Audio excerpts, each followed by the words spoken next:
¿cómo haré? Si este fuera el dibujo estructural y esta fuera las personas dibujantes que solo les gusta lo fácil,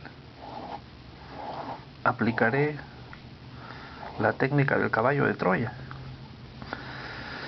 Tendré que disfrazar el dibujo duro y así lo haré llegar. Hola, ¿cómo están amigos? Soy Gustavo González. Bien, vamos a trabajar un poco el rostro, el tema de los retratos, pero también vamos a trabajar un poco de estructura del cuerpo. Bien, aquí tengo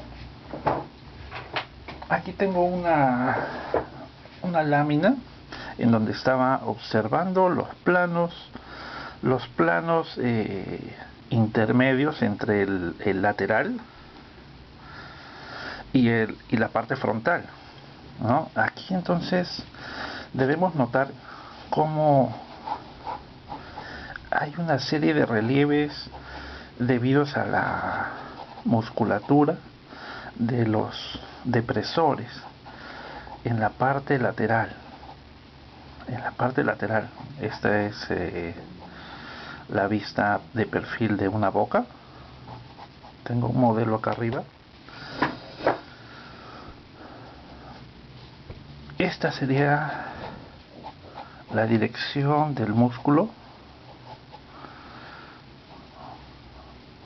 el músculo que se llama orbicular de los labios.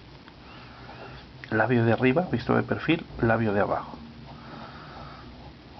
Y aquí terminaría entonces el perfil y luego vendría los músculos depresores. Aquí estaría la nariz. Entonces hay que hacer un entendimiento de esta parte en específico. Lo que yo he podido notar es que si separamos una parte y la estudiamos profundamente, vamos a poder entender muy bien la expresión de la forma, ¿no? Porque hay partes que están descuidadas tal vez en cuanto al estudio. Hablo de la anatomía y la estructura en sí. Esto es un cartílago que debería notarse en mi dibujo, que tiene una curvatura, el cartílago del ala de la nariz, y luego hay un plano que sube lateral, ¿no? Bien, hasta ahí porque ya se acabó el papel. Vamos a marcar aquí. Esta zona debería ser la del hueso malar y luego sube en un plano hacia la nariz, en un plano inclinado, largo, y hay un relieve grande que baja, ¿no? Bastante plano desde esta área. O sea, el lateral del rostro llega hasta aquí, baja, aquí es circular, esto todo es circular, ¿no? Primero hagamos una descripción morfológica, topográfica, la superficie, y luego ya vamos haciendo un breve análisis de lo que ocurre anatómicamente.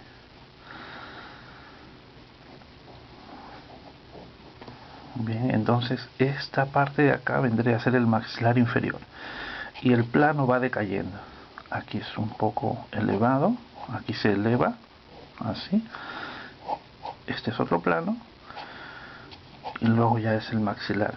Todo esto es el maxilar, ya entra el cuello por acá relativamente ya entra el cuello, la tráquea, y son planos, ¿no?, que van subiendo hacia allá y se dirigen hacia la mandíbula, maxilar inferior, y los relieves de la piel, ¿no? Esto es hueso, en esta zona es blanda, es bastante blanda, no hay hueso en esta zona, solamente por acá, y depende de la persona, ¿no? Si es una persona, creo que le dicen enjuta o delgada, sin mucha grasa en el cuerpo, entonces sí va a verse muy claramente el hueso aquí y el hueso acá, ¿no? En los jóvenes es como algo intermedio, en un joven saludable es delgado, no hay mucha grasa en esta parte, capa adiposa digo, y podemos notar muy bien la anatomía, así como en los ancianos.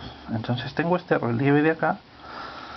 Los músculos van por dentro y debe tener entre 1,5 cm o 2 centímetros de epidermis, ¿no? Considerando la grasa también, la capa adiposa, en estas partes que se acumula un poco. ¿Y qué músculos tengo acá? Por ejemplo, yo tengo aquí mi libro cerca, el de Louis Gordon, de la colección Bellas Artes. Tiene unas bonitas ilustraciones. Este es el macetero. Hay un grupo de músculos que corren en este sentido, longitudinal hacia adentro del maxilar, y van subiendo así como si hicieran una forma de abanico, ¿no? Pero son varios músculos, les leo. Primero, el que está más cerca al ala de la nariz son los elevadores de los labios y del ala de la nariz. El que le sigue acá más ancho es el elevador del labio, lo han dibujado ancho, ¿no? Luego está uno pequeño que se llama elevador de la comisura labial, ¿no? Veo los nombres para tener cultura en cuanto a la nomenclatura, cómo se llama cada músculo que estoy señalando, ¿no? Luego están los cigomáticos, el mayor y el menor. Bien, el mayor aquí lo han puesto el mayor como que está más cerca a la parte media, y el cigomático menor, tengo cierta duda allí.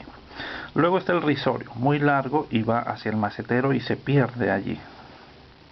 Bien, pero esta serie de músculos, si bien parte del malar y parte del cigomático, del arco cigomático, que es esto, acá podemos ver un poco el esqueleto, ¿no? En la misma posición. Pero son muy útiles estas láminas. Y es un libro muy popular. Si bien parten del hueso, hacen su inserción, es decir, ese es su origen, la parte quieta, inmóvil, hacen su inserción en el músculo orbicular, alrededor del músculo orbicular, en la parte de arriba, ¿no? De la mitad hacia arriba, ¿no? Es ese tipo de músculo que va a tener su inserción en otro músculo.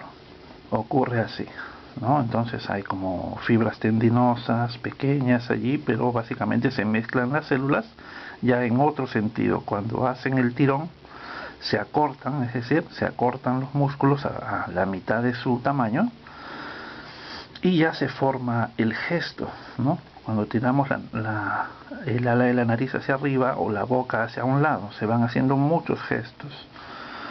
Por otro lado están los músculos depresores, de que les hablaba, ¿no? Los músculos que van hacia abajo, que tiran de la boca y de la mejilla hacia abajo. Este de acá, el que está más lateral, se llama depresor de la comisura labial.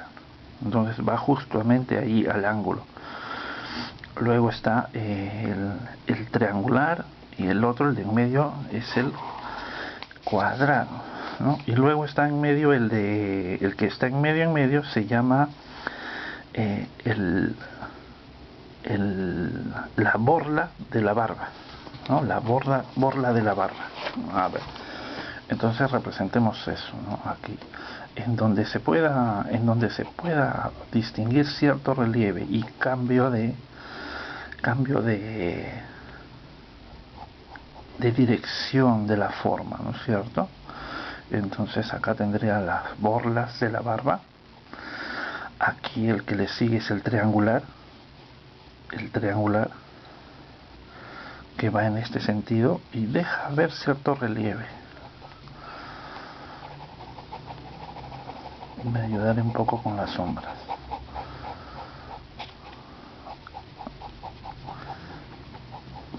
¿no? Es muy interesante observar entonces un rostro anatomizado, pero sin perder de vista la estructura, ¿no? Hay que revisar varios libros, no quedarnos con un solo libro, porque puede ser que aquel libro haga como un resumen y no sea muy detallista en algún aspecto.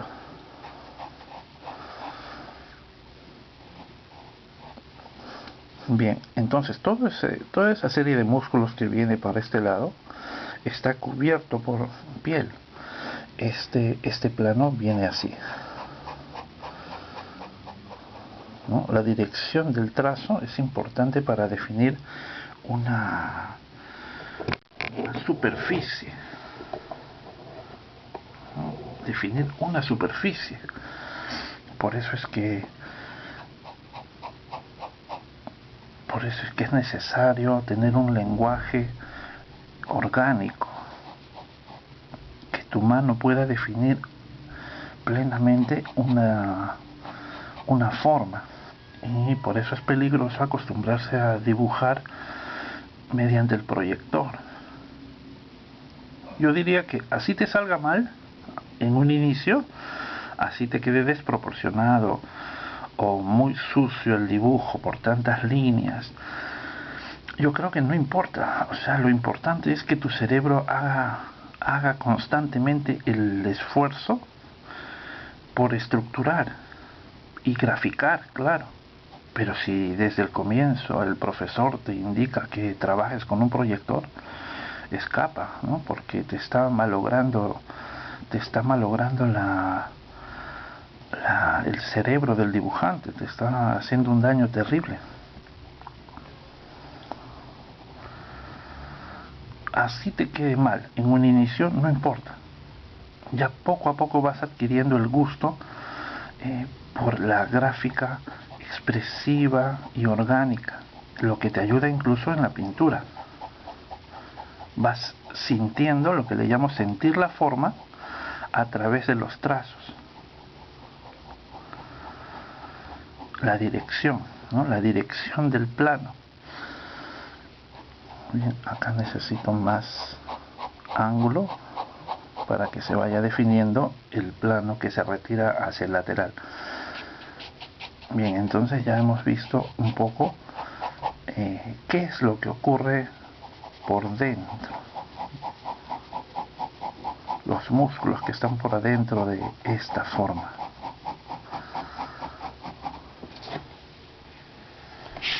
No es difícil, pero si tú no te das el permiso de ir evaluando, sintiendo las direcciones de los planos, entonces no vas a poder representar.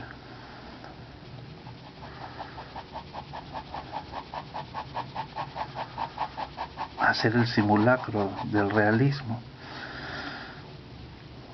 Bien, acá entonces con las direcciones de los trazos me ayudo para expresar hacia dónde va la forma. Y esta forma baja así. La misma piel se estira y nos va dando los datos necesarios, la información. Y esa información es la que yo voy colocando acá en mi dibujo, ¿no? Este plano va para allá, ¿no? Son como subplanos en donde se mueve la superficie, se moviliza la superficie.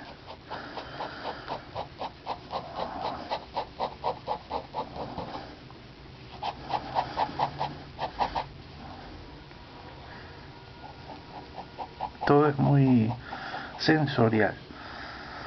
Todo es muy sensorial. Yo siento que este plano se moviliza hacia allá. Entonces lo voy graficando con la dirección del trazo.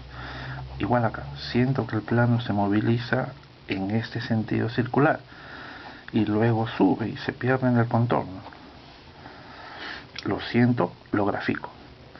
Pero hay que hacer una conexión entre esa sensación y el lenguaje de las líneas, de los trazos. Ya el dibujo no solamente es contorno y tonos sobados, darle expresión más sensorial, más orgánica por medio de los trazos.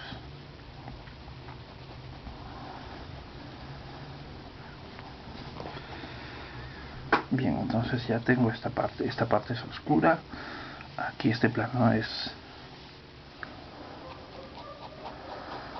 así, ¿no? Se juntan las direcciones. Bien, este labio es siempre un poco más oscuro. Bien, ahora, como a veces hemos explicado en los videos acerca de los trazos, eh, hay que diferenciar el dibujo por trazos, que se aprecia mucho, sobre todo en los medios tonos y luces, ¿no? En las luces sobre todo se aprecia mucho, y hay que diferenciarlos un poco con las áreas que son de llenado absoluto, un valor tonal sólido. En esas partes pues la sombra ya se siente más suave,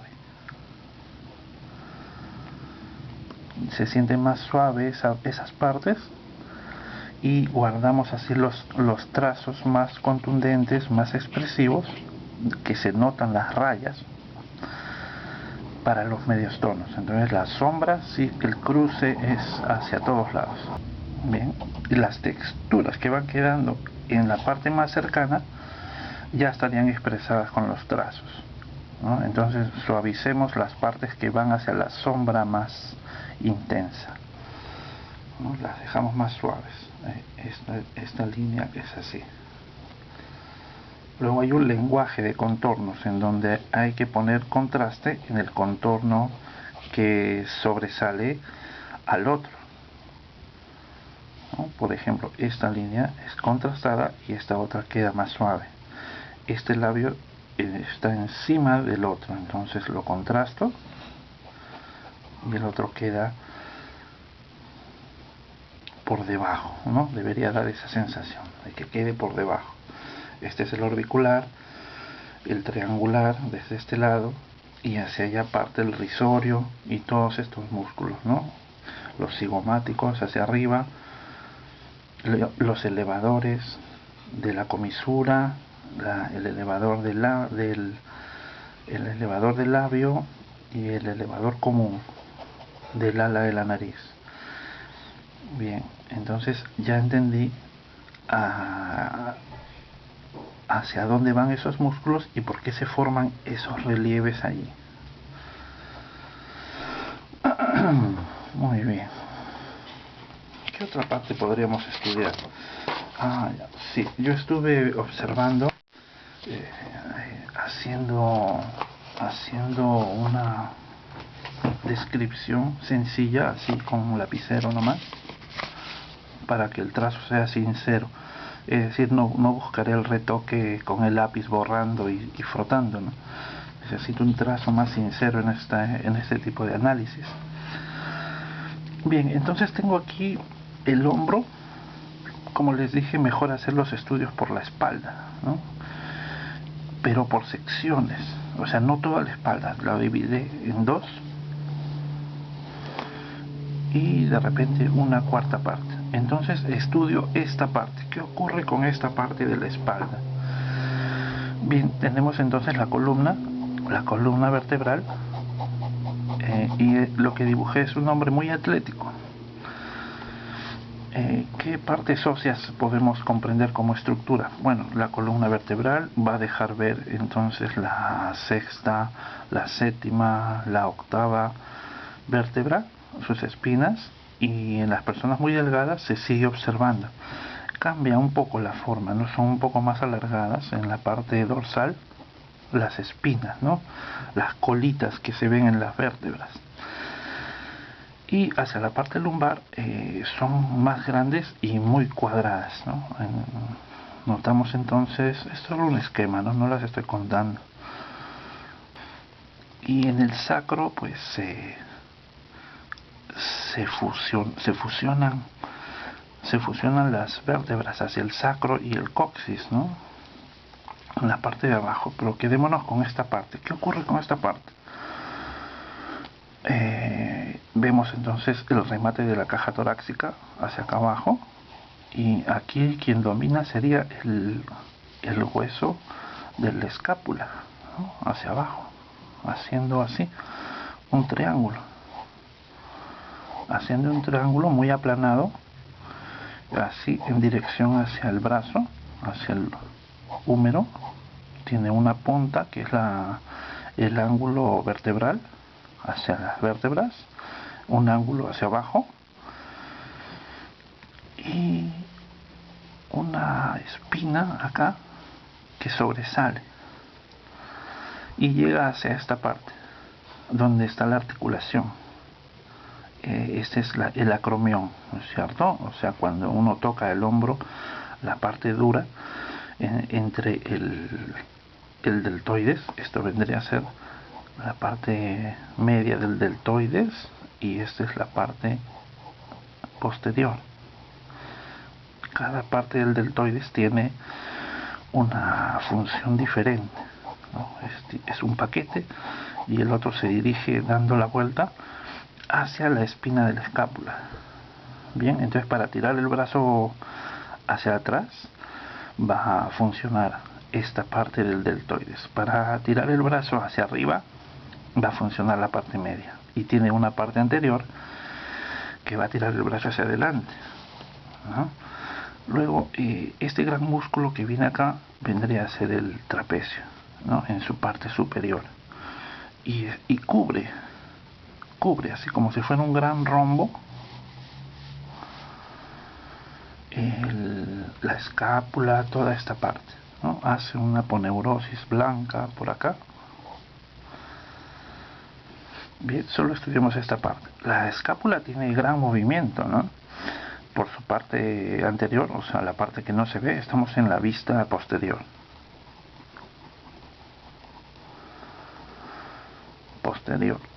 Siempre que hagan los estudios anatómicos, escriban desde qué vista lo están haciendo, puesto que ustedes mismos pueden confundirse, ¿no? ¿Es la parte anterior o qué parte es? Y dar todos los datos, ¿no? La vista o qué cara es, ¿no? Imagínense que fuera un cubo, tendríamos 6 caras, por lo tanto 6 vistas, ¿no? Podrías elegir también la vista 3/4, que es la mejor, ¿no? La vista 3/4, porque mezcla la lateral con una de las partes de las caras, ¿no? Bien, entonces tenemos aquí, como dijimos, el trapecio. Este es el trapecio, ¿no? Es un volumen grande, sobre todo en las personas muy atléticas. Se deja ver un plano, así, un plano en este sentido, y cambia el ángulo, ¿no es cierto? Acá estaría el cuello, esta parte es bastante recta, esta parte baja, así, en este plano, y el trapecio está cubriendo, hace como un relieve muy grande en esta zona, un relieve muy grande, y debajo están los músculos que se llaman romboides, ¿no? Mayor y menor, que son quienes tiran del omóplato o escápula hacia la parte interna y hacia arriba, ¿no? Tienen como esta dirección, así. Si quitáramos el trapecio, veríamos estas direcciones. Luego, para tirar la escápula hacia arriba, pues también va a intervenir el trapecio. Tiene esta dirección en sus haces musculares, ¿no? O sea, en sus pequeños paquetes, su disposición especial de las células va hacia arriba, en esa dirección. Va hacia el cuello, hacia arriba. Bien, no es un organismo, es una máquina. Es decir, si se repiten eso por momentos, pueden entender que estas vendrían a ser sogas que tiran de esta estructura dura, el hueso del omóplato, lo tiran hacia arriba, ¿no? Si yo hiciera esto con esta flecha, entendería la función de ese músculo. Por debajo del trapecio también están otros músculos, ¿no? Que se llaman, si esta es la espina, pues hay unos músculos que ayudan también al movimiento de la escápula, se llaman los supraespinosos, el supraespinoso, ¿no? Que va en este sentido hacia el brazo, para allá, ayuda en el movimiento lateral entonces de la escápula, pero acá estaría tapado por el trapecio, ¿no? Trapecio. Luego están los romboides por debajo, que su origen estaría entonces en las vértebras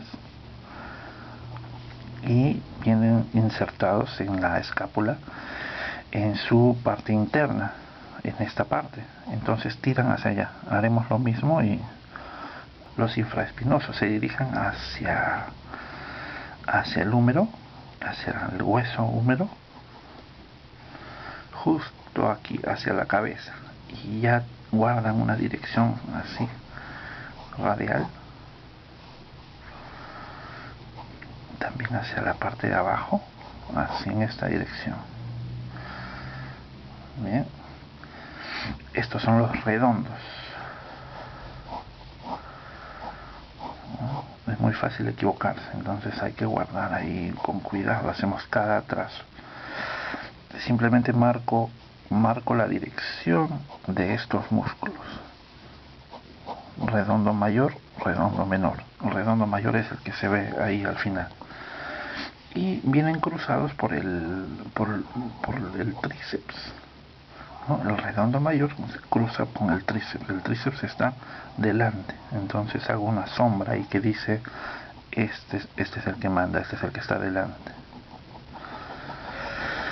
Luego, como les decía, en la parte anterior, la parte que no se ve de la escápula, vamos a tener los serratos, la inserción de los serratos, ¿no? Que van a bajar en este sentido, ¿no? Pero hacia la parte de adentro que no vemos de la escápula, ¿no? Esta es la escápula. Bien, luego están los sacroespinosos, que son los músculos largos que van desde el sacro, desde la cresta ilíaca, con una aponeurosis muy grande, enorme, y tienen esta forma tubular hacia arriba, ¿no? Entonces forman aquí esta columna hacia arriba, pero eso ya comprende la parte de abajo. Es la parte la que nos interesa, es esta parte, ¿no? Entonces una serie de músculos infraespinosos en este sector, pero el deltoides está por arriba.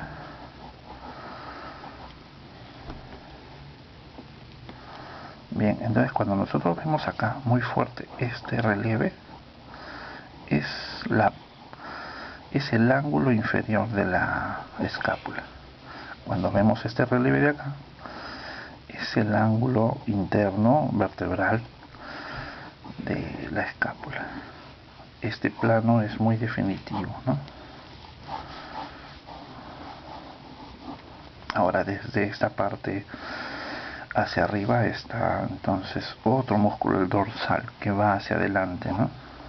Por acá, y cubre una parte de la punta de la escápula. Bien, es fácil marearse así con todos los músculos de la espalda, por eso es mejor dividir y estudiar parte por parte. Bien, y luego definir con los nombres, ¿no? Aquí la dirección del redondo tendría que ser hacia arriba.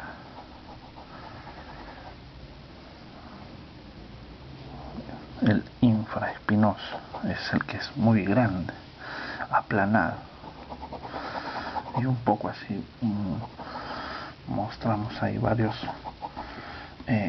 niveles de oscuridad.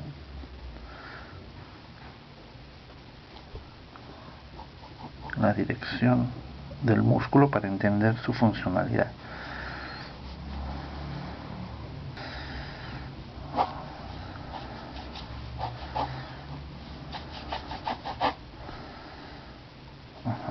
Muy bien. La caja torácica terminaría por acá. Ya, yo creo que lo dejo ahí. Bien, la estructura entonces de un lado, muy importante porque vemos la superficie vista en sus planos más rotundos, ¿no? Los planos más rotundos. Pero hay que entender qué cosa está por debajo de la epidermis, a qué se deben esos relieves. Entonces tomamos nuestros libros y observamos ahí profundamente qué podemos sacar en claro sobre cada uno de los relieves que vemos allí. Pero cuando estemos ya en la parte anatómica, a nivel estructural, pues tenemos que entenderlo como una máquina. Cada músculo, cuál es la función y cómo cambia su forma cuando está en contracción. Cuando está en acción, cómo es que cambia su forma. Un saludo, amigos, vean los enlaces, hay libros, hay material en el taller de Arte Figura. Cuídense mucho, les mando un abrazo desde aquí de Lima.